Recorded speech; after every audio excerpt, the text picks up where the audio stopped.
உயிரோடை தமிழோடு இணைந்திருக்கிறீர்கள். ILC தமிழ் உயிரோடை தமிழில் அன்றர்களே, அரசியல் களம். இன்றைய அரசியல் கள நிகழ்ச்சியில் தாயகத்திலிருந்து தாயக உடவியலாளர் இராமதரன் இணைகின்றார். வணக்கம் இராமதரன். வணக்கம் தான அன்புறவுகளுக்கு அரசியல் கள நிகழ்ச்சியில் தமிழர் தாயகத்தில் தமிழர்களுடைய செயல்பாடுகள் தொடர்பாக பார்ப்போம். இன்று ஒரு விதத்தில் எனக்கு ஓரளவுக்கு திருப்தியாகவும் மகிழ்ச்சியாகவும் இருக்கின்றது என்னவென்று சொன்னால், இராமதரன், நாங்கள் பல ஆண்டுகளாக நாங்கள் இங்கே உரையாடி கொண்டு வந்திருக்கின்ற விடயம் என்னவென்றால், குடிசார் அமைப்புகள், சிவில் சமூகத்தினர் பொறுப்பை கையில் எடுக்க வேண்டும், செயல்பட வேண்டும். அவர்கள்தான் மக்களோடு பழகுபவர்கள், மக்களுடைய நிலைமைகளை புரிந்து கொள்பவர்கள். அரசியல்வாதிகளில் தங்கியிராமல் இவர்கள் முன்வந்து செயல்பட வேண்டும் என்று அடிக்கடி நீங்கள், நான், அரசு போன்றவர்கள் இங்கே நிறைய தடவைகள் வலியுறுத்தி வந்திருக்கின்றோம். அந்த விடயம் இப்பொழுது கனிந்து வருவது போல் ஆரம்ப கட்ட செயல்பாடு நடந்ததாக திருவண்ணாமலையில் ஒரு கூட்டம் நடைபெற்றதாக அறியக்கூடியதாக இருக்கின்றது. இந்த கூட்டத்துக்கு நீங்களும் அங்கே சென்றிருக்கிறீர்கள் என்று நம்புகிறேன். இந்த கூட்டம் தொடர்பாக எங்களுடைய உறவுகளுக்கு என்ன என்று கூறுவீர்களா? நிச்சயமாக ஒரு 16 ஆண்டு கால ஒரு வறுமையிலே புதிய ஒரு தொடக்கமாக இதை நாங்கள் பார்க்க முடியும். இன்றைய தினம் திருவோணமலையிலே அதற்கான ஒரு அங்கரார்ப்பண நிகழ்வு நடைபெற்றிருக்கின்றது. ஈழத்தமிழர் உரிமைகளுக்கான பெருமன்றம் என்று சொல்லக்கூடிய வகையிலே ETRA என்கின்ற ஆங்கில சுருக்கப்பதம் எட்ரா என்று அழைக்கப்படக்கூடிய வகையிலே ஈழத்தமிழர் உரிமைகள் பெருமன்று என்ற அடிப்படையிலே அந்த பெயரோடு இதற்கான அங்குரார்ப்பண நிகழ்வு இன்றைய தினம் முன்னெடுக்கப்பட்டிருக்கின்றது.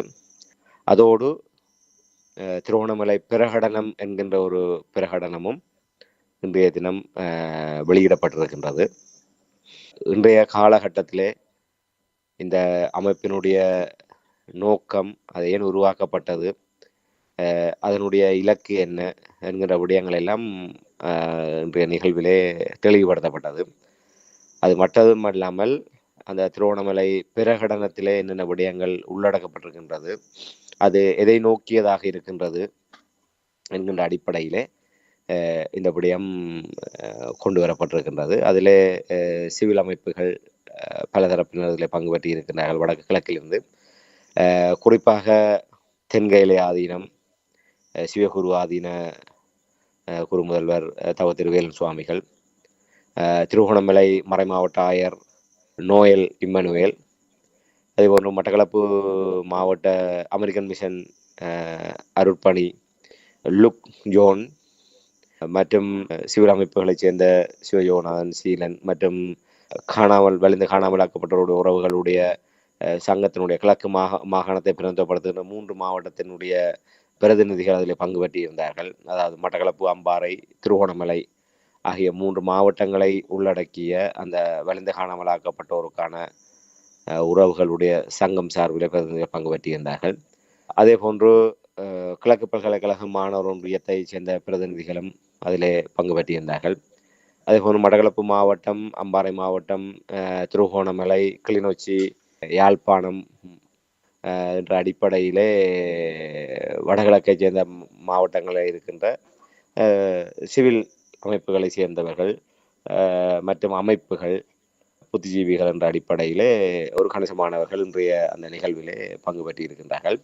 உண்மையில ஒரு நீண்ட ஒரு தயார்படுத்தலோ இல்லை ஒரு நீண்ட அறிமுகங்களோடு நபர்களை முன்னிலைப்படுத்தியதான நிகழ்வுகளாகவோ அல்லாமல் மிக குறுகிய கால அழைப்பிலே உண்மையில இந்த நிகழ்வுக்கு இந்த திருவோணமலையில் இந்த நிகழ்வு ஒழுங்கமைக்கப்பட்டாலும் யாழ்ப்பாணம், கிளிநொச்சி உள்ளிட்ட இடங்களிலிருந்தும், மட்டக்களப்பு, அம்பாறை உள்ளிட்ட இடங்களிலிருந்தும், வவுனியா போன்ற இடங்களிலிருந்தும் இதற்காக வருகை தந்த அந்த பயண தூரம், அந்த ஒரு நாள் பொழுதை அவர்கள் அர்ப்பணித்து இதில் பங்கு பெற்றியது என்பது உண்மையில் இதனுடைய ஒரு முக்கியமான ஒரு முக்கியத்துவத்தை எடுத்து காட்டுகின்றது. என்றால் உங்களுக்கு தெரியும், கடந்த காலங்களிலே ஒரு தமிழ் மக்கள் பேரவை ஸ்தாபிக்கப்பட்ட போதும் நீதியரசர் CV விக்னேஸ்வரன் என்கிற மிக மிக மிக கவர்ச்சிகரமான ஒரு முகம் ஒன்று அதிலே காட்டப்பட்டது.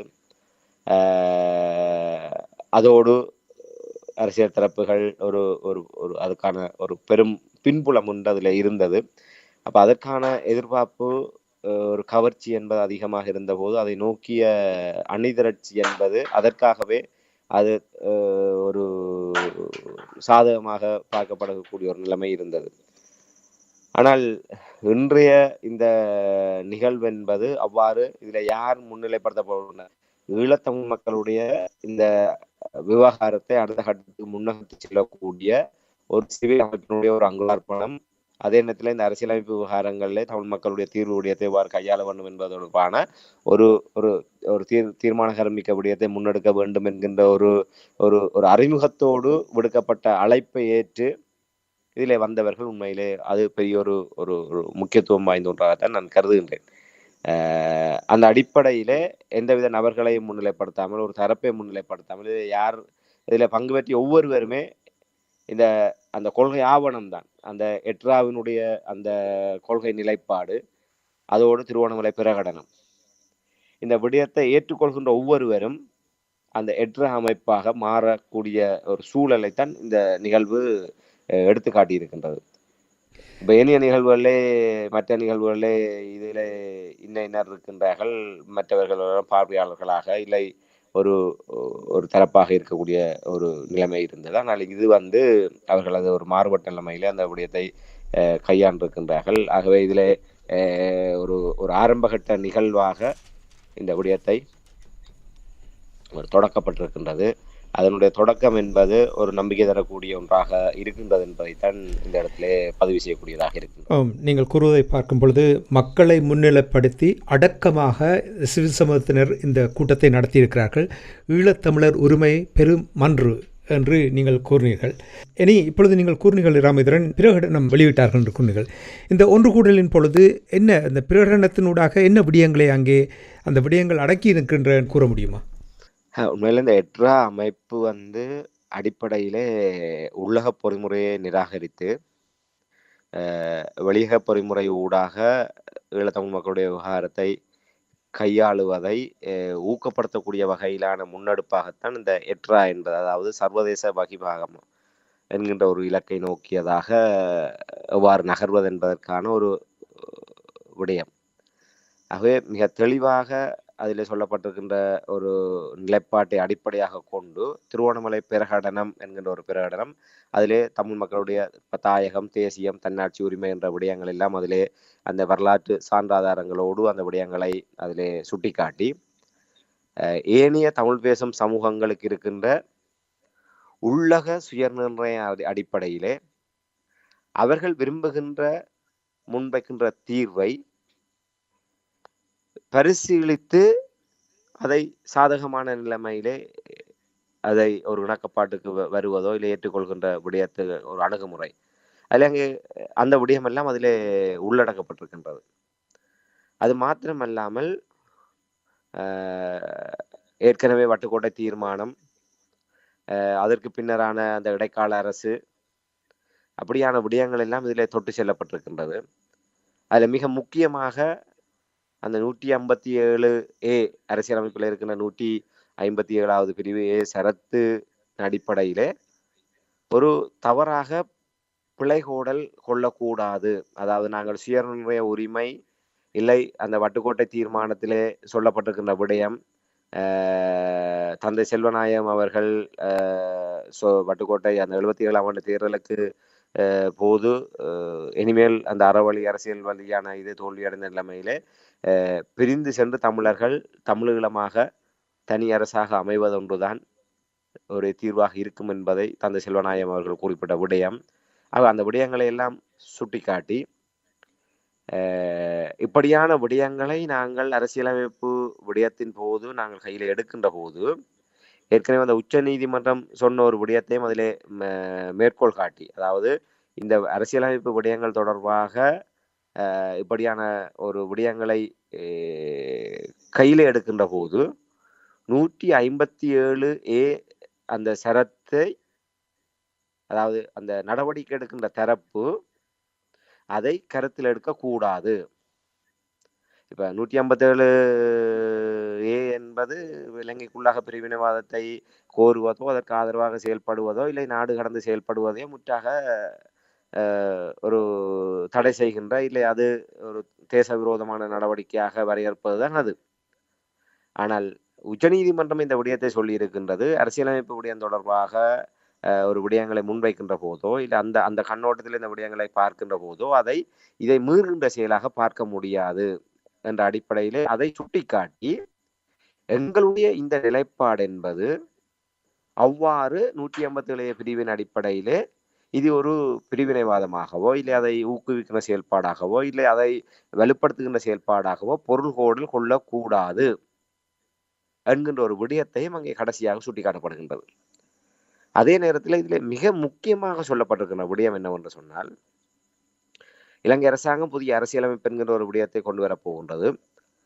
ஆகவே அந்த அரசியலமைப்பு விடயத்துக்கு முன்னர் ஒரு சர்வதேச வகிபாகத்தோடு தமிழ் தரப்போடு ஒரு உடன்பாட்டுக்கு வருவது, இந்த அரசியலமைப்பு விடயத்தை எவ்வாறு கையாளுவது, தமிழ் மக்களுக்கு இருக்கின்ற சுயநிர்ணய உரிமை அடிப்படையிலே தமிழ் மக்களுக்கு இருக்கின்ற அந்த உரித்துக்கள், அதிலே அமெரிக்கா, நோர்வே போன்ற பன்னாடுகளுக்கு இருக்கின்ற அந்த கடப்பாடு விடயங்களும் இதில் சுட்டி காட்டப்பட்டிருக்கின்றது. ஏற்கனவே அவர்கள் இந்த விவகாரங்களிலே கையாண்டவர்கள் என்ற வகையிலும் போரை முடிவுக்கு கொண்டு வந்தவர்கள் என்ற வகையிலும் ஒவ்வொரு நாடுகளுக்கு இருக்கின்ற கடப்பாடுகள், ஆகவே அவர்களுக்கு ஒரு கடப்பாடு இருக்கின்றது. அந்த கடப்பாட்டு நிமித்தமாக ஈழத்தமிழ் மக்களுடைய விவகாரத்தை ஈழத்தமிழர்களோடு ஒரு உடன்பாடு செய்து கொண்டுதான் அதற்கு பின்னர் அரசியலமைப்பு விவகாரத்துக்குள் செல்ல முடியும். அரசியலமைப்பு திருத்தம் என்கின்ற விடயத்துக்கு முன்னர் ஈழத்தமிழர்களை ஒரு தரப்பாக இதில் இணைத்துக் கொள்வது, அதற்கான ஒரு கோரிக்கையை இது முன்வைக்கின்றது. அதைவிட கடந்த காலத்திலே முன்வைக்கப்பட்ட விடயங்கள், அதாவது வட்டுக்கோட்டை தீர்மானமாக இருக்கட்டும், இடைக்கால தன்னாட்சி அதிகார சபை தொடர்பான விடயமாக இருக்கட்டும், அப்படியான விடயங்களிலெல்லாம் எட்டப்பட்ட நிலைகளை அப்படியே அடியொட்டி கொண்டு அடுத்த கட்டத்துக்கு நாங்கள் பயணிக்கின்ற போது அதில் சொல்லாமல் சொல்லப்படுகின்ற விடயமோ 13ஆம் திருத்த சட்டத்தை பற்றி பேசப்படவில்லை, ஒற்றையாட்சி தொடர்பாக பேசப்படவில்லை, ஏக்கிய ராஜ்ய தொடர்பாக பேசப்படவில்லை. அதாவது தமிழர்களையும் சிங்களவர்களையும் தேவையற்ற குழப்பங்களுக்கு உள்ளாக்குகின்ற பிளவுபடுத்துகின்ற சொல்லாடல்கள் முற்றிலுமாகவே தவிர்க்கப்பட்டு எங்களுக்கு இது தேவையோ அது மட்டுமே பேசப்பட்டிருக்கின்றது. அதாவது அரசியலமைப்பு நீங்கள் என்ன கொண்டு வர வேண்டும், கொண்டு வரக்கூடாது, இது வர வேண்டாம் விடயம் அது இரண்டாவது பட்சம். முதலிலே இந்த தமிழ் மக்களுக்கு இருக்கின்ற இறமையின் அடிப்படையிலே தமிழ் மக்களிடம் பறித்தெடுக்கப்பட்டிருக்கிற சுயநிர்ணய உரிமை அந்த விடயங்களின் அடிப்படையிலே தமிழ் தரப்பினுடைய சுயநிர்ணய உரிமையை ஏற்றுக்கொண்டு அவர்களை ஒரு தேசிய இனமாக ஏற்றுக்கொண்டு அவர்களுக்கு இருக்கின்ற அந்த வரலாற்று ரீதியான தமிழ் மக்களுடைய அந்த தாயக ரீதியான அவர்கள் மீதான மரபுவழி தாயகத்தை ஏற்றுக்கொண்டு தமிழர்களை ஒரு தரப்பாக ஒரு உடன்பாட்டுக்கு கொண்டு வரக்கூடிய ஒரு கோரிக்கை இதில் முன்வைத்திருக்கின்ற விடயம் என்பது மிக ஆழமான ஒரு விடயமாகத்தான் பார்க்கக்கூடியதாக இருக்கின்றது.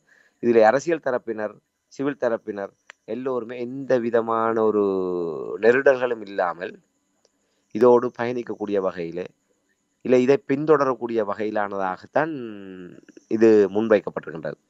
அது மட்டுமல்லாமல் ஐசிஜே என்று சொல்லக்கூடிய சர்வதேச நீதிமன்றத்தின் ஊடாக, பன்னாட்டு நீதிமன்றத்தின் ஊடாக இந்த தமிழ் மக்களுக்கான இனப்படுகொலை விவகாரத்தை இவ்வாறு நகர்த்துவது என்கின்ற ஒரு விடயத்தையும் அதிலே சுட்டிக்காட்டப்பட்டிருக்கின்றது.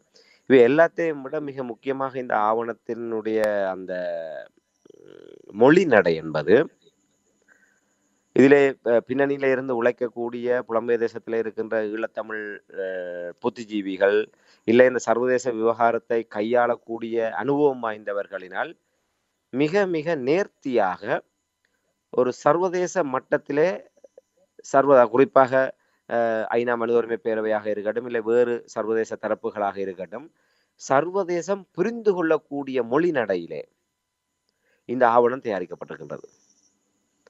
அந்த ஆவணத்தினுடைய அந்த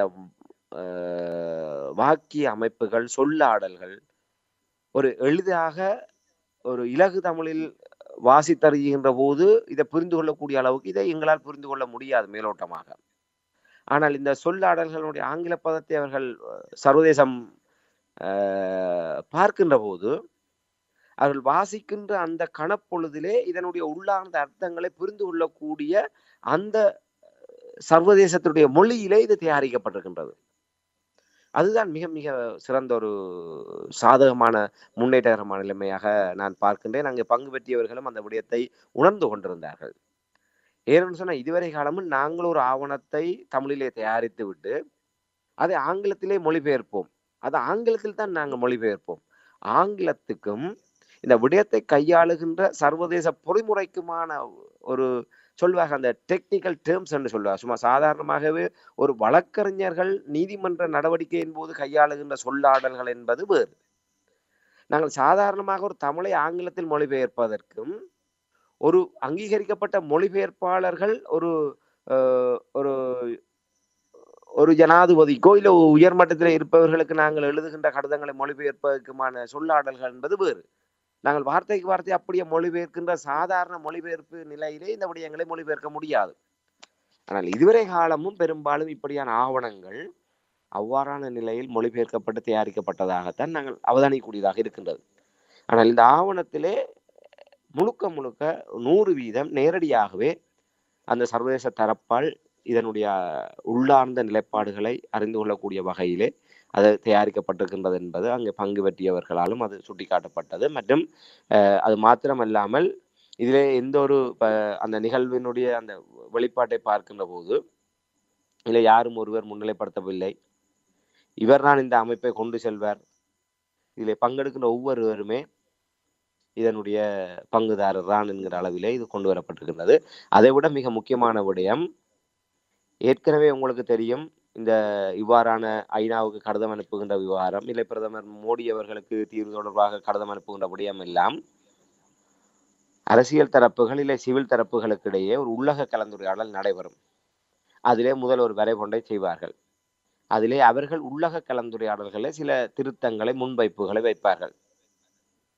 அப்படி ஒரு தடவையோ 2 தடவையோ 3 தடவையோ அது திருத்தப்பட்டு இறுதி அவர்களுக்குள்ளாக இதுதான் தமிழ் மக்களுடைய விவகாரம் என்று சொல்லி ஒரு 4 சுவற்றுக்குள்ளாக நின்று கொண்டு ஒரு வரையறுக்கப்பட்ட அந்த கட்சிகளுடைய தலைவர்கள் இல்லை அதுக்கென்று சொல்லி சுமந்திரன் போன்றவர்களுக்கு தான் இதற்கான தொழில்நுட்ப அறிவு இருக்கின்றது, ஆக அவர்களிடமே விட்டு விடுவோம், இதை இறுதி செய்கின்ற இந்த வரைவை இறுதி செய்கின்ற விடயம் என்ற வகையிலே அவர்களும் அவர்களிடம் விட்டு விடுவார்கள். அவர்கள் தமிழிலே ஒரு விடயத்தையும் ஆங்கிலத்தை ஒரு விடயத்தையும் அவர்கள் சில்மிசங்கள் செய்கின்ற விடயம் எல்லாம் நடந்து இருக்கின்றது. அது ஒரு பக்கம் இருக்க, அவ்வாறு இறுதி செய்யப்படுகின்ற வடிவம் அவர்களாகவே இதுதான் ஃபைனல் ஸ்டேட்மெண்ட் என்கின்ற நிலையிலே கொண்டு வந்து ஒப்புவிக்கின்ற நிகழ்வுகள்லாம் இதற்கு முன்னர் நடைபெற்றிருக்கின்றது. ஆனால் இது திருத்தப்படக்கூடிய ஆவணமாக பொதுமக்கள் மத்தியிலே முன்வைக்கப்பட்டிருக்கின்றது. இதற்கான ஒரு இணையதளம் அறிவிக்கப்பட்டிருக்கின்றது. அந்த இணையதளத்திலே இது தரவேற்றம் செய்யப்பட்டிருக்கின்றது.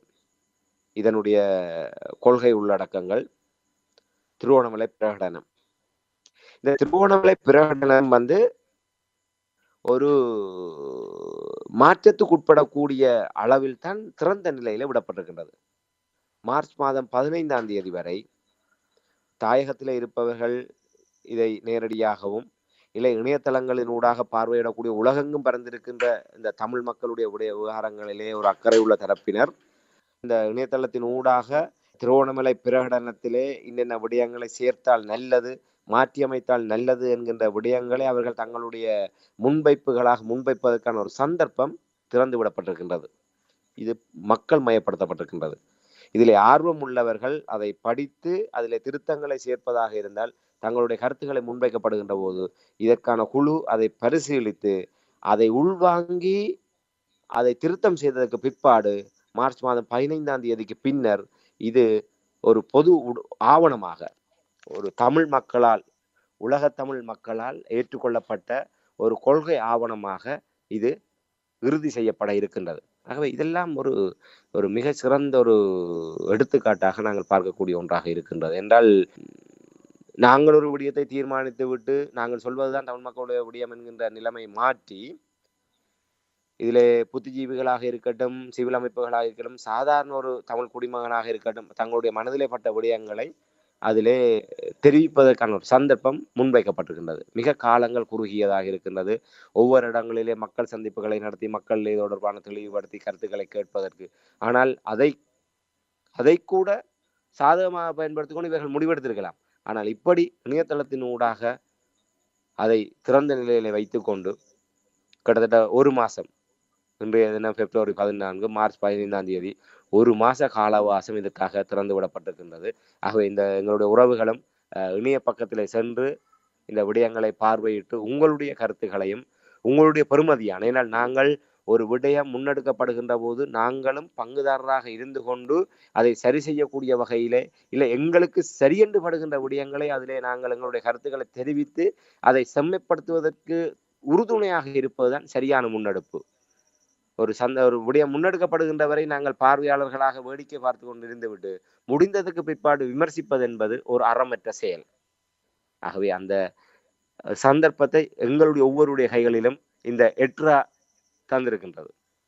ஆகவே நாங்கள் ஒவ்வொருவரும் அந்த எட்ராவினுடைய அங்கங்களாக மாற வேண்டுமாக இருந்தால் அதை முழுமையாக வாசித்தறிந்து அதிலே உங்களுக்கு ஏதாவது ஒரு சந்தேகங்கள் இருக்குமாக இருந்தால் அதிலே கொடுக்கப்பட்டிருக்கின்ற அந்த தொடர்புக்கு நீங்கள் உங்களுடைய கேள்விகளை கூட உங்களுடைய தெளிவுபடுத்தி கொண்டு உங்களுடைய முன்வைப்புகளை முன்வைக்க முடியும். ஆகவே இந்த திருவோணமலை பிரகடனம் என்பது முடிந்த முடிவல்ல. இது தமிழ் மக்களால் திருத்தி அமைக்கப்பட்டு தமிழ் மக்களுக்கான புதிய ஒரு கொள்கை, அதாவது வட்டுக்கோட்டை தீர்மானம், இடைக்கால தன்னாட்சி அதிகார சபை உள்ளிட்ட அந்த கடந்த கால விடயங்களை உள்ளடக்கியதாக 2026ஆம் ஆண்டில் தமிழ் மக்களுடைய நிலை இதுதான் என்பதை உலகறிய செய்யக்கூடிய வகையிலான ஒரு பிரகடனமாக இது மலர இருக்கின்றது. அதற்கான அங்குரார்ப்பண நிகழ்வு இன்றைய தினம் நடைபெற்றிருக்கின்றது. உற்சாகம் தருகின்றது. ராமேந்திரன், நீங்கள் கூறுகின்ற விடயங்களை கேட்டுக்கொண்டிருக்கும் பொழுது அங்கே நீங்கள் கூறிய உள்ளடக்கம் என்னவென்றால், ஆராய்ந்து சிந்தித்து என்ன செய்யலாம், என்ன செய்ய வேண்டும், சட்டத்தை மீறாத வகையில் சட்டத்தை முன்னிலைப்படுத்தி தேவையானவை மட்டுமே இங்கே உள்ளடக்கப்பட்டிருக்கின்ற நீங்கள் கூறும்பொழுது நிறைய நேரம் செலவழித்திருக்கிறார்கள். நல்ல சிந்தனைகளோடு இந்த விடயம் நடந்திருப்பது போல் தெரிகின்றது. இந்த கலந்துரையாடல் தொடர்பாக சிலருடைய அபிப்பிராயம் என்னவென்றால், இப்போ நாளைய தினம் 15ஆம் தேதி தமிழ் தேசிய மக்கள் முன்னணியும் ஒரு கூட்டம் ஒன்று நடத்த இருக்கின்றது. இப்படி எல்லோரும் பல கூட்டங்கள் நடத்துவது இது தேவைதானா என்று கூட கேட்கின்றார்கள். அதற்கு இது தொடர்பாக ஏதாவது நீங்கள் யோசித்தீர்களா? நான் நம்புகின்றேன் இந்த முயற்சி இப்போ கயந்திரமார் பொன்னம்பலம் அவர்களுடைய முயற்சியும் வரவேற்கக்கூடிய ஒன்று. ஆனால் அதற்கான நாள் தீர்மானிக்கப்பட்டது, அதற்கான சூழமைவு என்பது இந்த சுவிஸ் அரசாங்கத்தினுடைய அந்த 19ஆம் தேதி பேச்சுவார்த்தையும் அதனோடு இணைந்த பின்னணியிலே ஒரு சில வாரங்களுக்குள்ளாக இல்லை ஒரு சில நாட்களுக்குள்ளாக அவர்களால் தீர்மானிக்கப்பட்ட ஒன்றுதான் நாளைய தமிழ் தேசிய மக்கள் முன்னணியினுடைய இந்த ஏக்கிய ராஜ்ய தொடர்பாக இல்லை அந்த சுவிஸ் அரசாங்கம் கையில் எடுத்திருக்கின்ற அந்த தீர்வுக்கான முயற்சிகளிலே தமிழ் தரப்பினுடைய நிலைப்பாடு தொடர்பாக கலந்துரையாடல் இது எப்படி எடுத்துக்கொண்டாலும் ஒரு மிக குறுகிய நாட்களுக்குள்ளாக இது தொடர்பாக தீர்மானிக்கப்பட்டது. ஆனால் எட்ரா என்பது இதற்கான நீண்ட தயார்படுத்தல்கள், நீண்ட கலந்துரையாடல்கள், அதனுடைய ஒரு பிரசவிப்பாகத்தான் இன்றைய தினம் இந்த அங்குரார்ப்பண நிகழ்வு நடந்திருக்கின்றது. ஆகவே இந்த நிகழ்வு என்பது யாருக்கு போட்டியாகவோ இல்லை யாரை குழப்ப வேண்டும் என்பதற்காகவோ இல்லை 10ஓடு 11ஆகவோ அல்ல. அந்த இருந்த 10 அமைப்புகளோ இல்லை அதுக்கு மேற்பட்ட அமைப்புகளோ இல்லை அரசியல் தரப்புகளோ தமிழ் மக்களுடைய இதுவரை காலம் இந்த 16 ஆண்டு கால ஏமாற்றங்களினுடைய ஒரு பட்டறிவிப்பினுடைய தொடர்ச்சியாக நான் உங்களுக்கு இதுவரை நேரம் சொன்ன விடயங்களை உண்மையிலே ஒரு புதிய ஒரு வடிவத்தை உங்களுக்கு தந்திருக்கும். இப்போ தாங்களாக முடிவெடுத்து விட்டு அந்த முடிவை கொண்டு ஒப்புவிக்கின்ற நிகழ்வுகள்லாம் இதுவரை நடைபெற்றிருக்கின்றன. ஆனால் இப்போது முதல் முறையாக தமிழ் மக்களுடைய அபிப்பிராயங்கள் கேட்கப்பட்டு பொது நிலையில கேட்கப்பட்டு திறந்த நிலையில விடப்பட்டிருக்கின்றன. அதற்கு பின்னரான அது இறுதி செய்யப்பட போகின்றது. ஆகவே மக்களால் இந்த விடயம் இறுதி செய்யப்படக்கூடிய ஒரு சந்தர்ப்பமாக இது அமைந்திருக்கின்றது. இவை எல்லாமே ஒரு மாற்றத்துக்கான ஒரு நிலையிலே இதற்கான விடயங்கள் தொடக்கப்பட்டிருக்கின்றது. அது மட்டுமல்லாமல் மிக தெளிவான நிலைமையிலே அதைவிட புலம்பதிந்த தமிழர்களை இதிலே ஒரு சம பங்குதாரராக கொண்டு வரக்கூடிய ஒரு அங்கீகாரம் இந்த எட்ரா உடன்படிக்கையிலே உள்ளடக்கப்பட்டிருக்கின்றது. இந்த 16 ஆண்டுகளில் உங்களுக்கு தெரியும் புலம்பெயர் தரப்பை, அதாவது புலம்பெயர் இதிலே புலம்பெயர் தரப்புக்கு மிக தெளிவான அதாவது புலம்பெயர் அதில் ஒரு விளக்கம் கொடுக்கப்பட்டிருந்தது. ஒரு இந்தியாவை சேர்ந்த ஒரு அறிஞர் ஒருவர் அந்த புலம்பெயர்ந்தவர்கள் என்கின்ற ஒரு சொல்லாடலை அறிமுகப்படுத்தியதாகவும் அவர் பின்னாட்களிலே தான் தவறான ஒரு பெயரை நான் இதை அறிமுகப்படுத்தி விட்டேன் என்றும் புலம் பதிந்தவர்கள் என்பதுதான் மிக சரியான சொல்லாடல், தங்களுடைய இருந்த இடத்திலிருந்து வெளிக்கிட்டு வேறொரு இடத்திலே தங்களுடைய அடையாளங்களோடு பதிந்தவர்கள். நாங்கள் ஒரு வைக்கணும்னு சொல்ல ஒரு மரத்தினுடைய ஒரு ஒரு துளிரையோ இல்லை ஏதோ ஒன்று எடுத்து இன்னொரு இடத்திலே பதியம் செய்கின்ற போது அது தன்னுடைய இயல்போடு அது வளர்கின்றது. அதே போன்று நாங்கள் ஒரு இடத்திலிருந்து பெயர்க்கப்பட்டு அங்கே பதியம் செய்யப்படுகின்றோம். ஆகவே புலம் பதிந்த தமிழர்கள் என்கிற புதிய ஒரு சொல்லாடல், அதாவது ஒரு மிகச்சரியான ஒரு சொல்லாடல் அங்கே அறிமுகப்படுத்தப்பட்டு அதோடு புலம்பெயர் தமிழர்கள் இந்த ஈழத்தமிழ் மக்களுடைய அந்த அரசியல் தீர்வு விடயம் உள்ளிட்ட இந்த விவகாரங்களிலே ஒரு சமநிலையிலே அவர்கள் இதிலே பங்கெடுப்பதற்கான ஒரு வாய்ப்பை, அங்கீகாரத்தை இந்த எட்ரா உடன்படிக்கை என்பது கொண்டு வந்திருக்கின்றது. அது மிக முக்கியமான ஒன்றாக பார்க்கப்படுகின்றது. எல்லோராலும் இது விதைந்துரைக்கப்பட்டது. என்னால் உங்களுக்கு தெரியும், இதுவரை காலம் 16 ஆண்டுகளிலே தாயக செயல்பாடுகளிலே வெறுமனே அந்த சொல்வார்கள் ஏடிஎம் உண்டு, எனி டைம் மணி. அந்த வகையிலே தங்களுக்கான அந்த ஒரு ஏடிஎம் கார்டை போன்றுதான் புலம்பெயர் சமூகத்தை இதுவரை காலமும் சிவில் அமைப்புகளாக இருக்கட்டும், அரசியல் தரப்புகளாக இருக்கட்டும் பயன்படுத்தி இருக்கின்றன. ஒரு சில புலம்பெயர் தரப்புகள் ரிமோட் கண்ட்ரோலாக இங்கே இருப்பவர்களை பயன்படுத்துவது ஒரு பக்கம். ஆனால் தாயக அரசியல் செயல்பாடாக இருக்கட்டும், சிவில் சமூக செயல்பாடாக இருக்கட்டும், புலம்பெயர் தரப்பை எப்படி பயன்படுத்தியது என்று சொன்னால் வெறுமனே மணிக்காக மட்டும்தான். அதை கடந்து நீங்கள் ஆலோசனை சொல்ல வெளிக்கிட்டால் அதை ஏற்றுக்கொள்ள மாட்டார்கள். இறுதியாக தமிழ் பொது வேட்பாளர் விவகாரம் வருகின்ற போது அந்த பொதுச்சபை பொது கட்டமைப்பு உருவாக்கப்பட்டு பின்னர் பொதுச்சபை என்பது உருவாக்கப்படுகின்ற போது அதிலே புலம்பெயர் தரப்பு சம அங்கீகாரத்தை கேட்டபோது இங்கே இருந்தவர்கள் அதை நிராகரித்தவர்கள். அதனால் மிகப்பெரிய ஒரு இழுபறி ஏற்பட்டது. அதில் இவர்கள் சொன்ன காரணம், இவர்கள் வலுவாக தங்களை நியாயப்படுத்துவ காரணத்தில புலம்பெயர் தரப்பு இங்கே அரசாங்கத்தால் அதாவது ஒரு பயங்கரவாதிகளாக பார்க்கப்படுவார்கள். அந்த புலம்பெயர் தரப்போடு நிதி கையாடலில் ஈடுபடுகின்ற போது நாங்கள் இங்கே சிக்கல்களுக்குள்ளாக வேண்டி வரும். ஆகவே புலம்பெயர் தரப்பை இதிலே நாங்கள் ஒரு நேரடியான பங்குதாரராக இதில் இணைக்க முடியாது. ஆகவே புலம்பெயர் தரப்பை நாங்கள் ஒரு திரைமறைவிலே வைத்துக் கொண்டு நாங்கள் செயல்பட முடியும் என்கின்ற ஒரு விடயத்தை ஏன்னா இவர்களுடைய நோக்கம் வேறு. அரசியல் தரப்பாக இருக்கட்டும், சிவில் சமூகங்களாக இருக்கட்டும், புலம்பெயர் தரப்பை ஒரு பங்குதாரராக இதில் கொண்டு வருவதில் அவர்களுக்கு ஒரு சிக்கல் என்னவென்று சொன்னால், ரிமோட் கண்ட்ரோல் அரசியலை பற்றி நாங்கள் கதைக்கவில்லை. ஆனால் சரியான இப்போது இந்த எட்ராக்கு பின்னால இருக்கின்ற அந்த புலம்பெயர் சமூகத்தை போன்று மிக சரியாக இலக்கு நோக்கி வழி நடத்தக்கூடிய, எந்தவித சமரசமும் இல்லாமல் வழி நடத்தக்கூடியதாக அந்த தரப்பு இருக்கும்.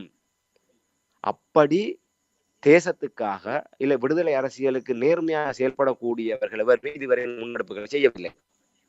இல்லை அதில் மேலோங்கிய நிலையில இருக்கவில்லை. ஆக அவர்களுக்கு நோக்கம் இதை வைத்து பிழைப்பு நடத்த வேண்டும், இல்லை தங்களுடைய ஒரு வேறு நிகழ்ச்சிகளை நடத்த வேண்டும். ஆக புலம்பெயர் தரப்பு ஒரு வலுமிக்க சக்தியாக வருகின்ற போது அவர்களை தாண்டி இவர்களுடைய நிகழ்ச்சியினர்களை கொண்டு செல்வது என்பது சாத்தியமற்று போய்விடும். இதன் காரணமாக ஏதோ காரணங்களை கூறி நாங்கள் இங்கே 6ஆம் திருத்த சட்டத்துக்கு இருக்கிறோம், நீங்கள் அங்கே புலிக்கொடியை பிடிச்சி கொண்டிருப்பீர்கள், நீங்கள் அங்கே தமிழீழத்தை கேட்பீர்கள், உங்களை கொண்டு நாங்கள் சமாதானத்தில் வச்சு கொண்டு வேலை செய்தோம்னா எங்களை தூக்கி உள்ளுக்கு போட்டுருவாங்க, நாளைக்கு பயங்கரவாத தடை சட்டத்துக்குள்ள போய் நாங்கள் உள்ளுக்கு இருக்க வேண்டி வரும் என்றெல்லாம் பூச்சாண்டி கதைகளை கூறிக்கொண்டு, ஆனால் நீங்கள் காசை மட்டும் தாங்க, பேங்குகளால் போடாங்க, உண்டியலை அனுப்புங்க, அதை மட்டும் நாங்கள் பக்கமில்லாம கேட்போம். இப்படித்தான் இந்த 16 ஆண்டுகளில் புலம்பெயர் தரப்புகள் ஒரு ஏடிஎம் அட்டைகளை போன்று பயன்படுத்தப்பட்டிருந்தது. அதுதான் எங்களுடைய மிகப்பெரிய பின்னடைவாகவும் இருந்தது. ஏனால் நாங்கள் எங்களுடைய பயணத்திலே உரையாடலின் போது ஒரு விடயம், அதிலே ஒரு ஆழமாக பேசப்பட்ட விடயம், நான் நினைக்கிறேன் நண்பர் ஜெரா அந்த விடயத்தை எங்களுடைய ஒரு உரையாடலிலே பதிவு செய்திருந்தார். அதாவது ஆரம்ப நிலையிலே நிலத்திலே எங்களுடைய விகிதாசாரம் என்பது அதிகமாகவும் புலம்பெயர் விகிதாசாரம் என்பது குறைவாகவும் இருந்தது. இன்றைய நிலையிலே பார்க்கின்ற போது எங்களுடைய தாயகத்திலே இருப்பதை விட அதிகமான வலுவான நிலையிலே புலம்பெயர் சமூகம் இன்று கட்டமைக்கப்பட்டிருக்கின்றது. ஆகவே இந்த நிலையிலே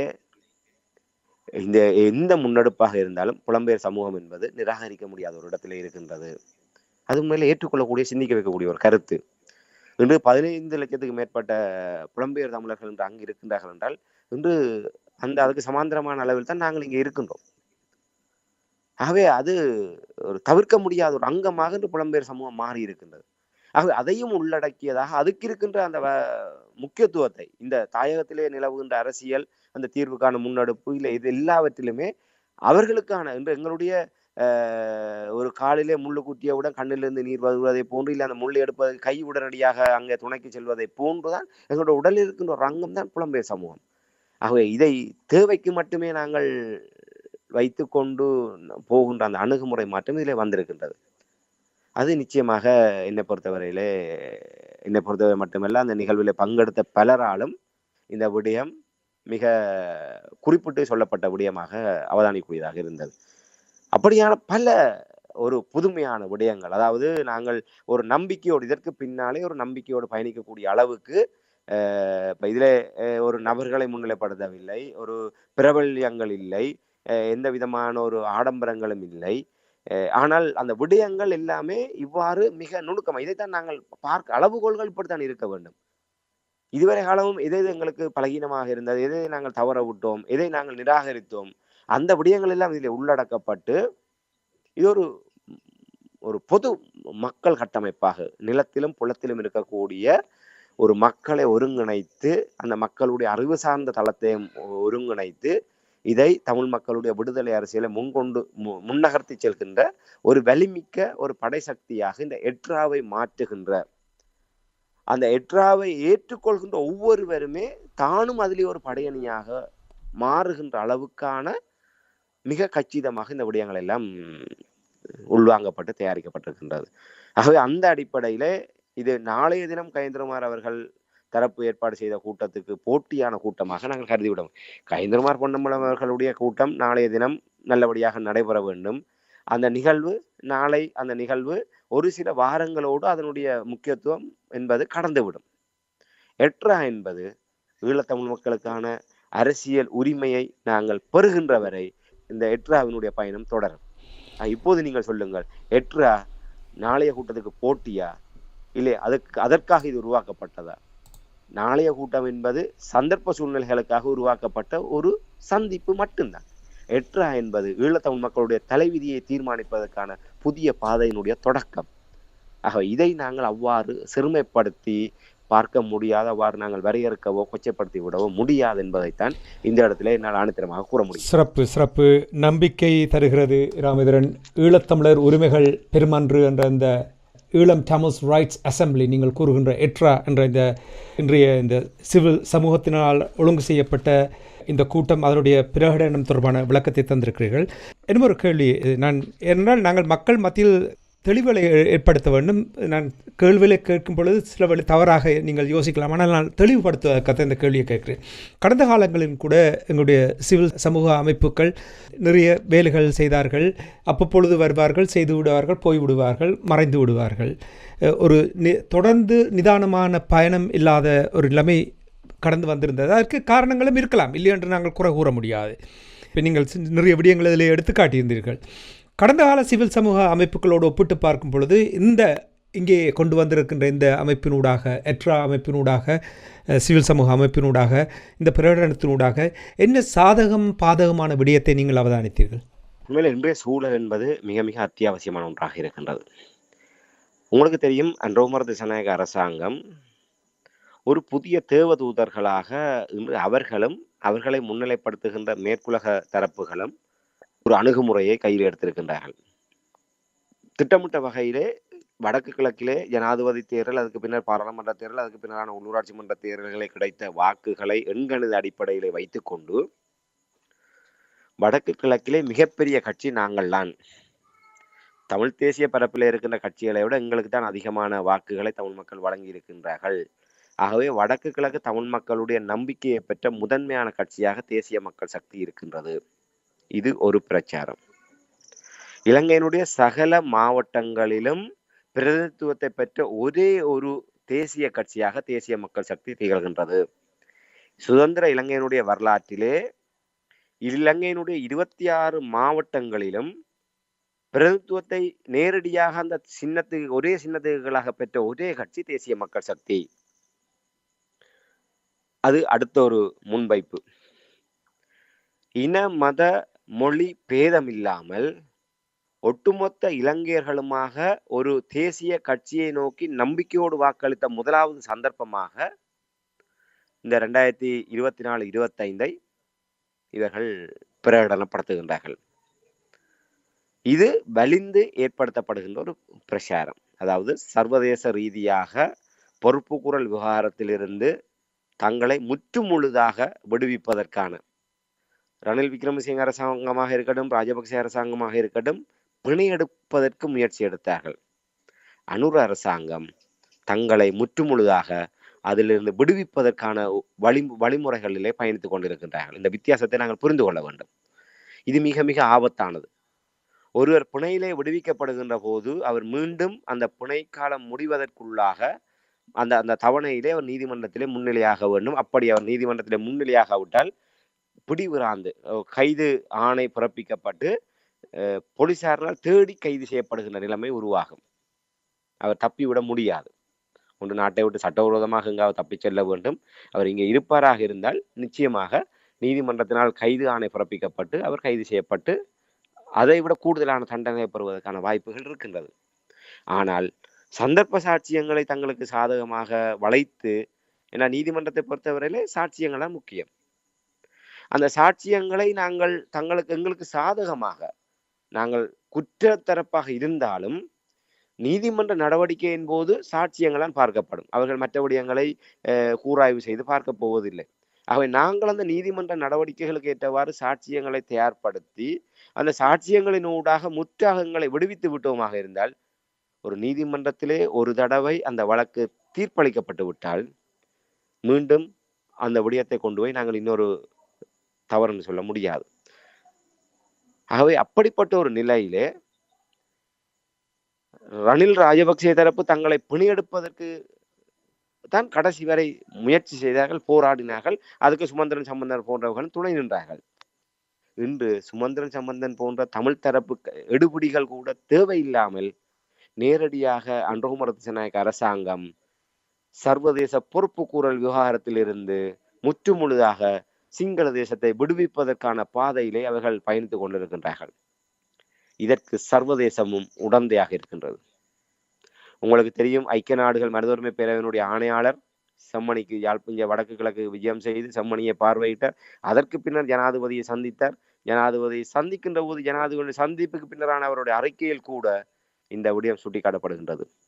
இலங்கையில் இருக்கின்ற சகல மக்களும் ஒரு எதிர்பார்ப்போடு நம்பிக்கையோடு இந்த அரசாங்கத்துக்கு வாக்களித்திருக்கின்றார்கள். இது ஒரு சிறந்த சந்தர்ப்பமாக நாங்கள் பார்க்கின்றோம். ஐக்கிய நாடுகள் மனித உரிமை பேரவை கூட அதை அங்கீகரிக்கின்ற தன்னுடைய அறிக்கைகளிலே. அண்மையிலே விடைபெற்று சென்ற அமெரிக்க இலங்கைக்கான தூதர் ஜூலிஷும் அவரும் இந்த விடயத்தை வழிமொழிகின்றார். இலங்கையிலே சகல மக்களும் ஏகோபித்த நம்பிக்கையோடு தெரிவு செய்யப்பட்ட ஒரு அரசாங்கம் அந்த அரசாங்கம் இருக்கின்றது என்கின்ற விடயத்தை அவரும் வழிமொழிந்து சென்றிருக்கிறார். ஆகவே அன்றுகுமார திசாநாயக்க அரசாங்கம் திட்டமிட்டு மேற்கொண்ட பிரச்சார நடவடிக்கையை சர்வதேசம் முன்மொழிந்து வழிமொழிந்திருக்கின்றது. ஆகவே இந்த புறநிலை என்பது ஈழத்தமிழ் மக்களுக்கான மிக மிக ஒரு ஆபத்தான அபாயகரமான சூழ்நிலையிலே நாங்கள் நிற்கின்றோம். நாங்கள் விரும்பியோ விரும்பாமலோ எங்கள் மீது, ஏன்னா நாங்கள் நம்புகின்றது சர்வதேசத்தை, வெளியக தலையீடை நாங்கள் எதிர்பார்த்து தான் இன்று சர்வதேச விசாரணையை கோரி பல முனைகளில் போராட்டம் நடைபெறுகின்றது. காணாமலாக்கப்பட்டவருடைய விவகாரமாக இருக்கட்டும், இல்லை பொறுப்பு கோரல் விவகாரமாக இருக்கட்டும், இனப்படுகொலைக்கான நீதியாக இருக்கட்டும், சகல விடயங்களிலுமே சர்வதேச விசாரணை, செம்மணி கூட சர்வதேச தலையீடு வேணும், சர்வதேச விசாரணை வேணும் தான் கூறுகின்றோம். ஆனால் அந்த சர்வதேசம் எங்கே நிற்கின்றது? அனுர அரசாங்கத்தினுடைய சட்டப்பைக்குள் சர்வதேசம் நிற்கின்றது. இவர்கள் சொல்கின்ற பொய் என்பது அவர்களுக்கும் தெரியும். வெறும் 87,000 வாக்குகளை பெற்று விகிதாசார அடிப்படையிலே நேரடியாக ஒரு பாராளுமன்ற உறுப்பினராக தெரிவு செய்யப்பட்டார்கள். தமிழ் தரப்பினுடைய பிளவு நிலை காரணமாக அவர்களுக்கு 3 பாராளுமன்ற ஆசனம் கிடைத்தது. அதே போன்றுதான் வடக்கு கிழக்கிலே அவர்கள் அங்கங்கே பொறுக்கி எடுத்து அவர்கள் ஒரு பாராளுமன்ற உறுப்பினர்களை பெற்றார்கள்.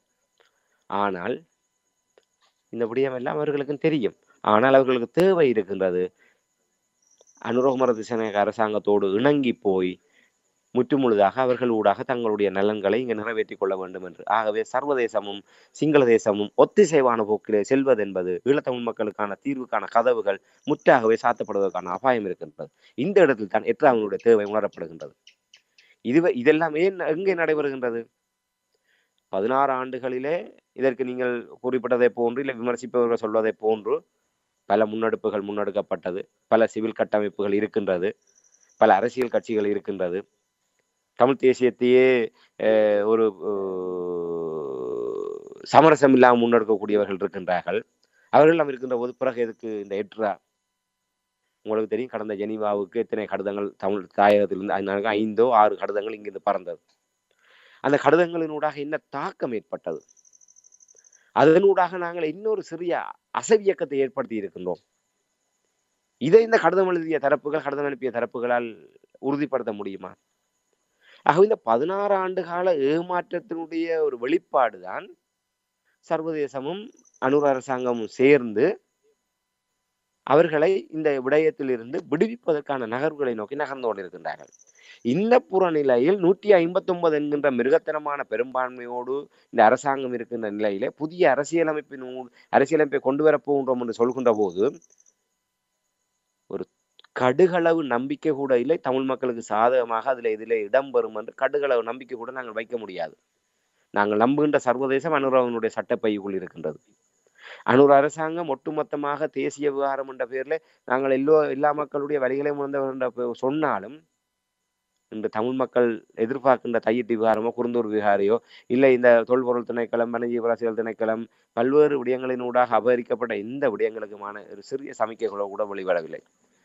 அவ இருக்கின்ற நிலையிலே அதற்கான தீர்வுகளை தராத இல்லை அதுக்கான சமிக்கைகளை வெளிக்காட்டாத அரசாங்கம் புதிய அரசியலமைப்பு ஊடாகத்தான் இந்த விடயங்களை எல்லாம் கொண்டு வருவோம் என்று கூறுவது அதாவது பொறுப்பு கூறலை முற்றாக நிராகரித்து விட்டு இலங்கை படைகளை பாதுகாத்து கொண்டு தமிழ் மக்களுக்கு தீர்வை புதிய அரசியலமைப்பூடாக தருவோம் என்று சொன்னால் அது ஏமாற்று வித்தை.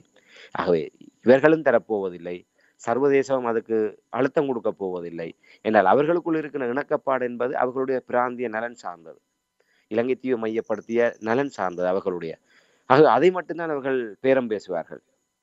ஆகவே இப்போது இந்த விடயத்தை புதிதாக சர்வதேசத்துடைய மொழியிலே சென்று நாங்கள் இதுவரை காலமும் சர்வதேசத்தை அணுகுகின்ற இல்லை சர்வதேசத்தை கையாளுகின்ற விவகாரத்திலே நாங்கள் இந்த இடங்களிலே நாங்கள் பின்னடைவுகளை சந்தித்திருக்கின்றோம், எந்த இடத்திலே நாங்கள் தவறுகளை இழைத்திருக்கின்றோம், அந்த மதிப்பாய்வு செய்கின்ற எங்களை நாங்களே சுய பரிசோதனை செய்து பார்க்கக்கூடிய இடத்திலிருந்து பிறந்ததுதான் இந்த எட்ரா. ஆனால் இதுவரை காலமும் நாங்கள் இருந்த தரப்புகளவையுமே அந்த சுய பரிசோதனை என்கின்ற நிலைக்கு நாங்கள் செல்லவில்லை.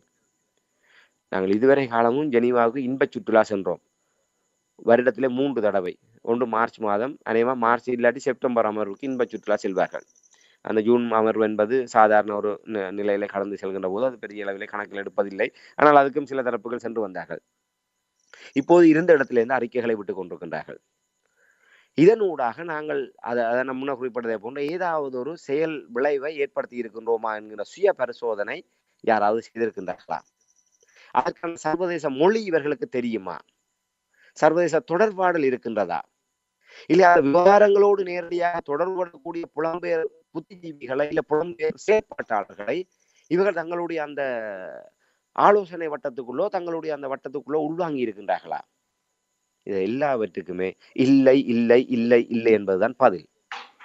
ஆனால் எட்ராவிலே எல்லாவற்றுக்கும் உண்டு உண்டு உண்டு உண்டு என்பதுதான் அதுக்கான பதில்.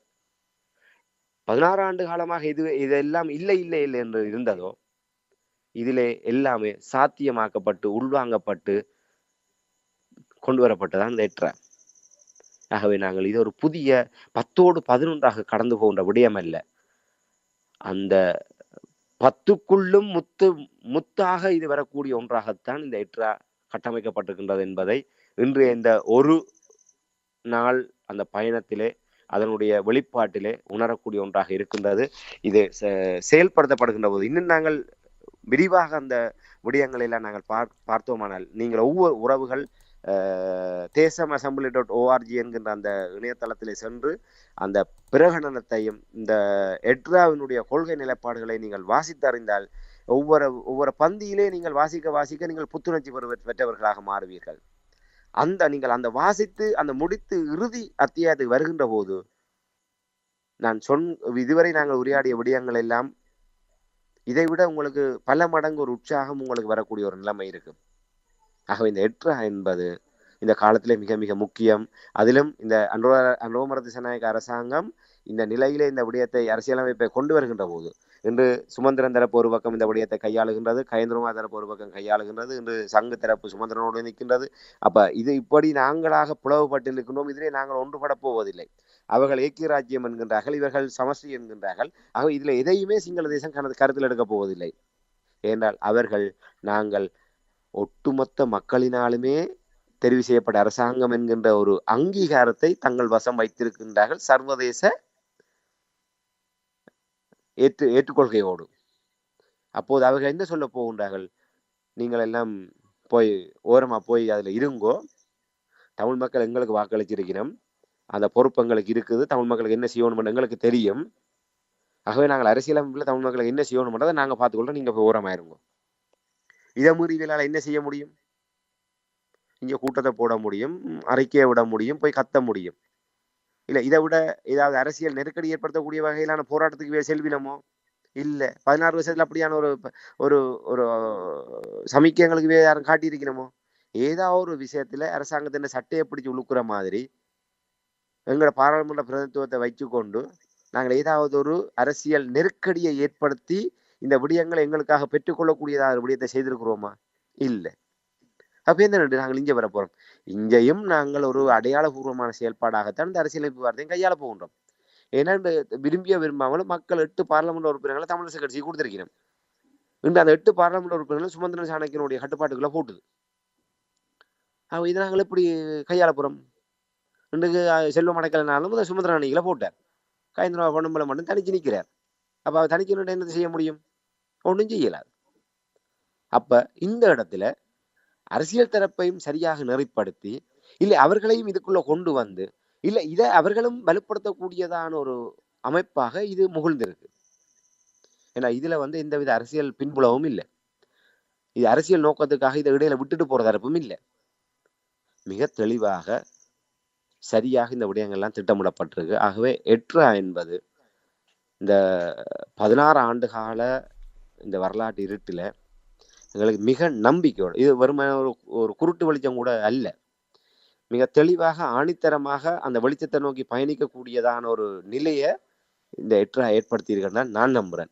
இந்த விடயங்களை பார்த்து நீங்களும் அந்த எட்ராவில் ஒரு அங்கத்தவரா வந்து அந்த ஒளியை பிரகாசமாக்கி எங்களுடைய விடுதலைக்கான வாசல்களை திறப்பதற்கான வழியை ஒவ்வொரு ஈழத்தமிழர்களும் இந்த நொடி பொழுதே செய்ய வேண்டும் என்பதை தான் இந்த இடத்துல என்னால் ஒரு வேண்டுகோளை விட முடியும். நீங்கள் கூறிக்கொண்டிருக்கிற நேரத்தில் எனக்கு அந்த நீங்கள் கூறிய இணையதளத்தினுடைய தொடர்பை அனுப்பியிருக்கிறார்கள். தமிழ் assembly.org என்று இருக்கின்றது. அதாவது TAMIL மன்னிக்க வேண்டும் தமிழ் assembly.org என்று தந்திருக்கிறார்கள். TAMILASSEMBLY.org அதுதான் அந்த இணையதளம் இதனுடைய தொடர்பு என்பதை கூறிக்கொண்டு ராமேந்திரன் நாங்கள் நிகழ்ச்சியை நிறைவு கொண்டு வர வேண்டும். நிச்சயமாக நீங்கள் எப்பொழுதுமே விடயங்களை கூறும் பொழுது அவதானமாக கொஞ்சம் தயங்கித்தான் கூறுவீர்கள் என்றால் உங்களுக்கு அந்த நம்பிக்கையை ஏற்படுத்தினால்தான் உங்களிடமிருந்து உண்மையான விடயங்கள் வரும். நீங்கள் இந்த விடயங்களை நீங்கள் கூறிக்கொண்டிருக்கும் பொழுது ஒன்றை நான் எப்பொழுதுமே உணர்வேன் என்னவென்றால் என்ன முயற்சிகள் எடுத்தாலும் என்ன விடயங்கள் நடந்தாலும் முதலில் எழும்பும் கேள்வி என்னவென்றால் அடுத்த கட்ட நடவடிக்கை என்ன? கூறுங்கள். உண்மையிலே அதற்கு இன்றைய அந்த சந்திப்பு பதிலளிக்கக்கூடியதாக இருக்கும் என்று நான் நம்புகின்றேன். உண்மையிலே மட்டக்களப்பு மாவட்டத்தினுடைய அமெரிக்கன் மிஷன் அருட்பணி லுக் ஜோன் அவர்கள் அந்த இடத்துல ஒரு கருத்தை பதிவு செய்திருந்தார். நான் நினைக்கின்றேன் அவருடைய வயது ஒரு 45-50க்குள்ளாகத்தான் இருக்கும் என்று நம்புகின்றேன். ஒரு இளவயது ஒரு நடுத்தர வயதுக்குரிய ஒரு அவராகத்தான் இருக்கின்றார். அவர் சொன்னார், எனக்குள்ளாக ஒரு கவலை இருந்தது. எங்களுக்கு பிறகு யார் இந்த விடயங்களை தொடரப் போகின்றார்கள்? அதுக்கு என்ன வழி இருக்கின்றது? இன்றைய தலைமுறை வேறு வழியை நோக்கி சென்று கொண்டிருக்கின்றது. இன்னும் நாங்கள் இந்த போராட்டத்தோடும் இந்த விடயங்களோடு நேரடியாக தொடர்பட்ட தலைமுறை என்ற அடிப்படையிலே நாங்கள் இதிலே விட்டு கொடுப்பு இல்லாமல் கடைசி வரை எங்களை இழந்துதன்னு நாங்கள் பயணித்துக் கொண்டிருக்கின்றோம். ஆனால் அடுத்து வருகின்ற தொடர்ச்சி என்பது எப்படி இருக்க போகின்றது நீண்ட காலமாகவே ஒரு பெரிய கவலை இருந்தது. இன்று இந்த ஒன்று கூட்டலுக்கு வருவதற்கு முன்பு கூட என்னிடம் அந்த கேள்வி, அந்த தயக்கம், ஆதங்கம் இருந்தது. ஆனால் இன்றைய அந்த கலந்துரையாடலில் அந்த கிழக்கு பல்கலைக்கழக மாணவர் ஒன்றியத்தோடு வந்த அந்த இளைஞர்களோடு அதில் இருந்தவர்கள் நான் நினைக்கிறேன் அவருக்கு ஒரு 30 வயசுக்குட்பட்ட ஒரு இளைஞர் தான். அவர் அந்த எழும்பி இந்த விடயம் தொடர்பாக தனக்கு இருக்கிற சந்தேகங்களையும் இந்த விடயத்தில் இருக்கக்கூடிய தெளிவுகள் நாங்கள் ஒரு சாத்தியப்பாடான விடயங்களை நாங்கள் பேச வேண்டும் என்கின்ற அடிப்படையில் அந்த எழுப்பிய கேள்விகள், அது மட்டுமல்லாமல் இதை ஒரு குறுகிய நேரத்துக்குள்ள ஒரு 30 நிமிடம் இந்த விடயத்தை மேலோட்டமாக வாசித்து அதனுடைய கருத்துக்களை சொல்வதற்கான அவகாசம் வழங்கப்பட்ட நிலையிலே அதற்குள்ளாக அவர்கள் அதனுடைய ஒரு உள்ளார்ந்த விடயங்களை பார்த்து, அது மட்டுமல்லாமல் சில விடயங்களை இணையத்திலே உடனடியாக அந்த தேடல் பொறியிலே அதை தேடி அந்த விடயங்களை கண்டறிந்து கொண்டு இந்த விடயங்களை கேள்வி எழுப்பினார். அந்த அரசியலமைப்பிலே இந்த 157A சரத்து சொல்கின்ற விடயம் இதை நாங்கள் ஒரு பிரிவினைக்கு ஆதரவாக செயல்பட்டால் அது தேசவிரோதமான நடவடிக்கையாக சொல்கின்றது. ஆனால் அதற்கு நேர் எதிராகத்தான் இந்த விடயங்கள் எல்லாமே இருக்கின்றது. அது எப்படி இதுக்கு வரும் என்று சொல்லி தங்களோட ஐயப்பாட்டை கேட்டார். அதுக்குரிய விளக்கம் வழங்கப்படும். ஆனால் அவர்கள் வெறுமனே இந்த கல்லறிபவர்களை போன்றோ இல்லை நுனிப்புள்ளை மேய்ந்து விட்டு இப்போ இன்றைய தினம் இந்த கலந்துரையாடல் நடைபெற்றன்னு சொன்னால் இதை குழப்புவதற்கும் சில தரப்பினர் வேலை செய்திருக்கின்றார்கள். தாங்களும் இப்படியான முயற்சிகளை செய்கின்றோம் என்ற பெயரிலே இதிலே யார் யார் வருவார்கள் என்று எதிர்பார்த்தார்களோ வருகின்றார்கள் என்று தெரிந்தவர்களை தொலைபேசி ஊடாக நேரடியாக அழைப்படுத்தி தடுத்து நிறுத்தி இருக்கின்றார்கள். அவர்களுடைய புரிதல் என்பது இது ஏதோ தங்களுக்கு போட்டியான இல்லை தங்களுடைய விடயங்களுக்கு குழப்புகின்ற நடவடிக்கையாக தான் பார்க்கின்றார்கள். ஆனால் அந்த இளைஞர்கள் மிக ஆழமாக இந்த விடயங்களை உள்வாங்கி அதோடு பயணித்து அவர்கள் எழுப்பிய கேள்வியை அவர் அங்கே அந்த அருட்பணி அவர்கள் வெளிப்படுத்தியிருந்தார். இப்போது நம்பிக்கை வருகின்றது. இன்று நாங்கள் இந்த தலைமுறையை பார்த்து தான் நாங்கள் அச்சமடைந்தோம். ஆனால் இந்த தலைமுறை மிக தெளிவாக இருக்கின்றது. எங்களை விட மிக ஆழமாக ஒரு விடயத்தை நாங்கள் அதுக்கான விடயங்களை அறிகின்றதுக்கான எடுக்கின்ற காலத்தை விட குறிக்கப்பட்ட என்றால் இன்று அந்த விரல் நுனியிலே தகவல் தொழில்நுட்பத்தோடு இருக்கின்ற அந்த தலைமுறை சரியான முறையில் இதைத்தான் மேதகவர்கள் 2008ஆம் ஆண்டு மாகாண உரையிலே புலம்பெயர்ந்திருக்கின்ற இளையவர்களிடம் இந்த விடுதலை போராட்டத்தை கையளிக்கின்றேன் என்று சொன்னார். இன்று இங்கே இருக்கின்ற இளையவர்களே ஒரு 30 நிமிடத்துக்குள்ளாக அதை இவ்வளவு தூரம் உள்வாங்குகின்ற புலம்பெயர் சமூகம் அதான் எங்களோட பலம். இன்று ஒரு 50-60 வயது எங்களுடைய முதல் தலைமுறையினர் சர்வதேச டிப்ளோமேட்ஸ் ராஜதந்திரிகளையும் அவர்களோடு அணுகுகின்ற போது இருக்கின்ற அந்த லாவகத்தன்மைக்கும் அங்கே பிறந்து வளர்ந்த எங்களுடைய தலைமுறையினர் கையாளுவதற்கும் உள்ள வித்தியாசம் இதுதான். நாங்கள் அவர்களுடன் மரியாதை நிமித்தமாக ஒரு ஒரு 50-60 வயசு எங்களுடைய வளர்ப்பு முறை எங்களுடைய பண்பியல்புகள் என்பது ஒரு மரியாதை நிமித்தமாகத்தான் நாங்கள் இருக்கும். நாங்கள் அவர்களோடு கதைக்கின்ற போது மிக பவ்யமாக இவரிடம் இதை கேட்கலாமா விடலாமா என்ன நினைப்பாருங்கிற பல கேள்விகள் எங்களுக்குள்ளாக இருக்கும். ஆனால் இன்று புலம்பெயர் தேசத்தில் இருக்கிற எங்களுடைய பிள்ளைகள் பிறக்கின்ற போதே 1000 கேள்விகளோடு பிறந்தவர்கள். அவர்கள் தங்களுடைய கேள்விகளுக்கான திருப்தியான பதில் கிடைக்காதவரை கேள்விகளை கேட்டுக்கொண்டே இருப்பார்கள். நாங்கள் எந்தவித சமாளிப்பு கதைகளையும் சொல்லி அவர்களை திருப்திப்படுத்திவிட முடியாது. அவர்களுடைய அறிவுத்திறனுக்கு ஏற்றவாறு அது சரியென்று படுகின்றவரை அவர்கள் அந்த கேள்விகளை எழுப்பிக் கொண்டே இருப்பார்கள். அப்படி கேட்டவர்கள் மிஸ்டர் பிரசிடென்ட் என்று சொல்லி அழுத்தமாக உரிமையோடு அவர்களோடு உரையாடக்கூடிய கேள்வி எழுப்பக்கூடிய நிலைதான் அந்த எங்களுடைய புலம்பெயர் இளையோர்களுடைய நிலை. எங்களுக்கு அது வரப்பிரசாதம். இதைத்தான் மேதகு அவர்கள் அடுத்த புலம்பெயர் சமூகத்தில் இருக்கிற எங்களுடைய இளையவர்களிடம் போராட்டத்தை கையெழுத்து சென்றார். ஆனால் இந்த எங்களுடைய புலம்பெயர் தேசத்தில் இருக்கின்ற அந்த அமைப்புகளுடைய இருக்கின்ற குளறுபடி நானா நீயா என்கின்ற போட்டி நிலை, அவர்கள் வழிவிட்டு ஒதுங்காத நிலைமை, அதன் காரணமாக அந்த புலம்பெயர் இளையோர்களும் இதிலே தந்து விடப்படும். இதில் நாங்கள் பார்க்கக்கூடியதாக இருக்கின்றது. இங்கே இந்த ஒரு 2-3 மணி நேரம் அந்த கலந்துரையாடலுக்குள்ளாகவே அந்த மட்டக்களப்பு அமெரிக்கன் மிஷன் அருட்பணி அவர்களுக்கு அந்த நம்பிக்கையை கொடுக்கக்கூடிய அளவுக்கு இந்த நிகழ்வு மாறி இருக்கின்றது. இதுதான் அடுத்த தொடர்ச்சி. நாங்கள் விட்டாலும் அவர்கள் விட மாட்டார்கள். ஏன்னா அவர்களுக்குள் விதைக்கப்பட்டிருக்கின்றது. அவர்கள் தேடுகின்றார்கள். இதிலே தமிழர்களுடைய அந்த வரலாற்று தாயகத்தினுடைய தோற்றுவாய் தொடர்பாக ஒரு விடயம் அதிலே குறிப்பிடப்பட்டிருந்தது. அதிலே ஒரு நீண்டகால அனுபவத்தோடு வயது கூடினவர்களுக்கே அது எதென்று தெரியவில்லை. உடனடியாக அவர்கள் இணைய பொறியில தேடுகின்றார்கள். தேடி இந்த சிலாபத்துக்கு பக்கத்தில் இது வருது, இதைத்தான் இந்த ஆற்றை தான் இது குறிப்பிடுகின்றது. அப்ப எங்களுடைய தொடக்கம் என்பது அங்கு இருக்கின்றதா? அப்ப எவ்வளவு வேகமாக அந்த இளைய தலைமுறை இந்த விடயத்துக்குள்ளாக உள்ளே இறங்கி இருக்கின்றார்கள். உள்ளே இறங்கி அவர்களை ஆய்வு செய்கின்ற போது, அதை பார்க்கின்ற போது அதிலே அவர்களுக்கு ஒரு நம்பகத்தன்மை இல்லை ஒரு பிடிப்பு வருகின்ற போது அவர்கள் அதிலே பயணிப்பார்கள். ஆகவே இதுதான் நீங்க கேட்ட கேள்விக்கு பதில். இந்த எக்ரா என்பது அடுத்த கட்டம் என்னன்னு சொன்னால், நிச்சயமாக இதில் உருவாக்கியவர்கள், இதில் இருப்பவர்கள் இருக்கின்றார்களோ இல்லையோ, தமிழ் மக்களுக்கான அந்த அரசியல் உரிமைகளை பெறுகின்ற வரை இந்த எட்ரா என்கின்ற கட்டமைப்பு புதிதாக நாளை பிறக்கின்ற ஒவ்வொரு ஈழத்தமிழ் பிள்ளையும் அந்த எட்ராவினுடைய குழந்தையாகத்தான் பிறக்கும். நன்றி. சரியான முறையில் கடத்த வேண்டிய பொறுப்பு எங்களை போன்றவர்களுக்கும் இப்போது இந்த விடயங்களை முன்னெடுக்கின்ற சமூக பரப்பில் கொண்டு செல்பவர்களும் இருக்கின்றது.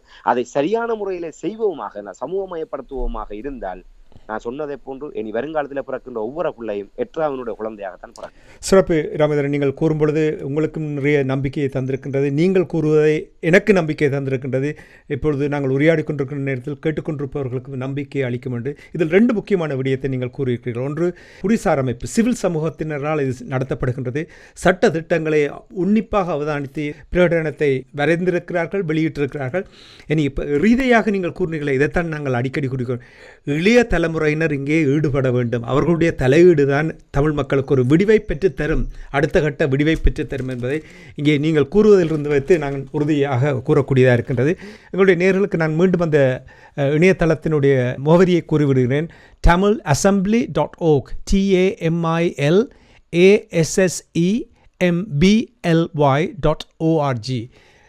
ஈழத்தமிழர் உரிமைகள் பெருமன்று என்ற இந்த சிவில் சமூக அமைப்பினூடாக இன்று வெளியான இந்த தகவல்களை உயிரோடை தமிழ் உறவுகளுக்கு எடுத்து வந்தமைக்காக இராமேந்திரன் அன்பர்கள் சார்பாக உங்களுக்கு நன்றியை கூறிக்கொண்டு மீண்டும் இன்னும் ஒரு நிகழ்ச்சியில் இணைந்திருப்போம். அதுவரைக்கு நன்றி, வணக்கம். நிச்சயமான உண்மையில அந்த இறுதியாக ஒன்றை கூற வேண்டும். உண்மையில நீங்கள் குறிப்பிட்டதை போன்று அந்த இந்த கொள்கை பிரகடனம் இந்த எட்ராவினுடைய ஒரு மிக சிறந்த சிறப்பம்சம் என்று சொன்னால், இப்போ நாங்கள் அநேகமாக அந்த 6ஆம் திருத்த சட்டம் ஒன்றை வைத்துக்கொண்டு இல்லை இதுவரை காலமும் இந்த தோற்று போன விடயங்களை வைத்துக்கொண்டு எல்லாம் இனி முடியாது சாத்தியமில்லை என்கின்ற விடயங்களைத்தான் நாங்கள் முதல் சொல்லாக உச்சரித்து வருகின்றோம்.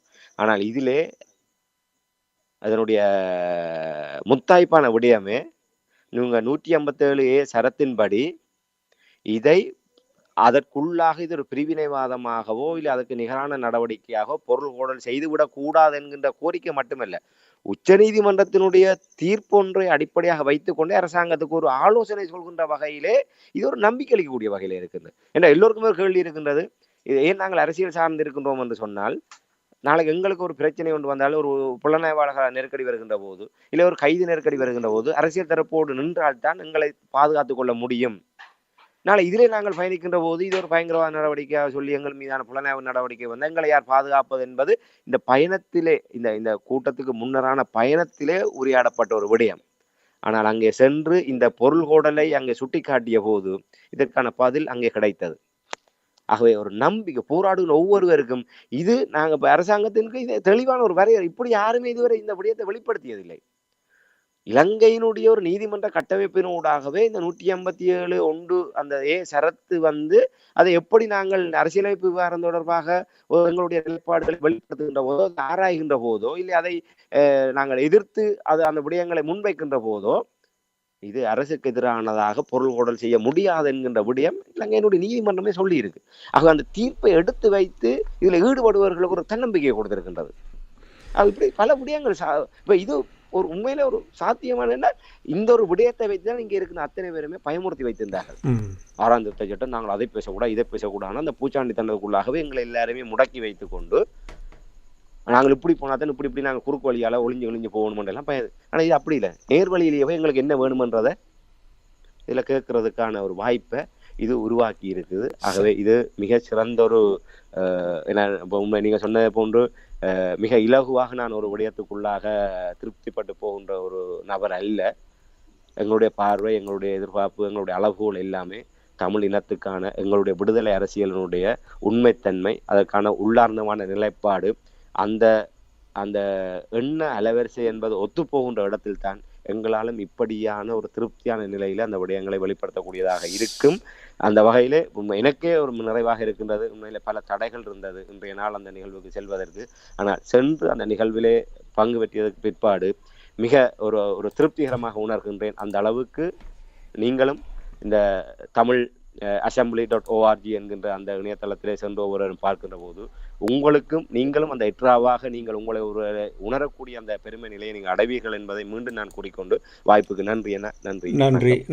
இதைத்தான் மக்கள் எதிர்பார்க்கிறார்கள், இதைத்தான் நாங்களும் எதிர்பார்த்தோம், இதைத்தான் நாங்கள் வாரந்தோறும் வானொலியில் பேசும் பொழுது இந்த விடயங்கள் சுயாதீனமாக சட்டத்தின் பால் செயல்பட வேண்டும் என்ற விடயங்களை இங்கே எளியவர்களை உள்ளடக்க வேண்டும் என்ற விடயங்களை இங்கே கூறும் பொழுது மிகவும் சிறப்பாக நம்பிக்கையை தருகிறது, உற்சாகத்தை தருகின்றது என்பதை கூறிக்கொண்டு நாங்கள் மீண்டும் ஒரு நிகழ்ச்சியில் சந்திப்போம். நன்றி, வணக்கம்.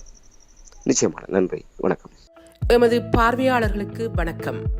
மக்களின் குரலாய் ஓங்கி ஒலிக்கும் இலக்கு மின்னிதழ் மற்றும் உயிரோடை தமிழ் வானொலி ஆகிய இவ்விரு ஊடகங்களும் உங்களைப் போன்ற எமது நேயர்கள் நண்பர்களின் ஆதரவிலேயே இயங்கி வருகின்றன. மிக குறைந்த வளங்களுடன் பல இடர்கள் மற்றும் தடைகளை தாண்டி பயணிக்கும் எமது ஊடகங்களின் பணிகள் மேலும் வளர உங்களால் முடிந்த நிதி உதவியை வழங்கி இன்னும் காத்திரமான செயற்பாடுகளை முன்னெடுக்க உதவுமாறு மிகவும் பணிவன்புடன் வேண்டி நிற்கின்றோம். உங்கள் பங்களிப்பு உங்களின் உரிமை குரலாய் ஓங்கி ஒலிக்கும். நன்றி.